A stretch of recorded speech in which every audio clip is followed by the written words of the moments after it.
অনতি বিলম্বে আমাদের সেই যুবদল নেতাকে মুক্তি দিন, নইলে আমরা মব সৃষ্টি করতে বাধ্য হব।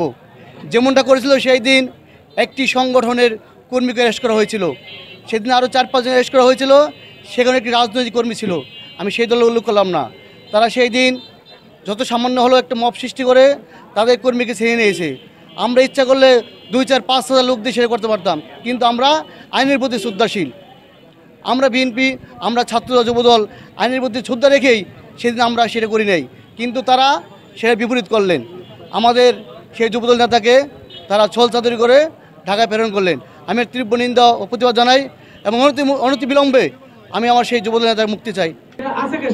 আমি শুরুতে স্মরণ করছি আমাদের বিএনপির প্রতিষ্ঠাতা শহীদ প্রেসিডেন্ট জিয়াউর রহমানকে। আজকে পরিতাপের বিষয় হচ্ছে আমাদের অভ্যুত্থানের 1 বছর পূর্তিতে হলেও এইভাবে এখানে দাঁড়াতে হবে সেটা আমরা কখনো কল্পনা করিনি। আমরা প্রশাসনকে বলেছি আমরা আপনাদেরকে সহযোগিতা করব, যেমনটা করেছিলাম অগাস্টের 5 তারিখে। আমরা সেদিন ঢাল হয়ে দাঁড়িয়েছিলাম, আমরা সেদিন প্রশাসনকে সর্বাত্মক সহায়তা করেছি। যদি না করতাম তখন এই জনতা যেভাবে তাদের আক্রমণ করেছিল তখন দুর্ঘটনা ঘটতে পারত। কিন্তু আমরা কি পেলাম?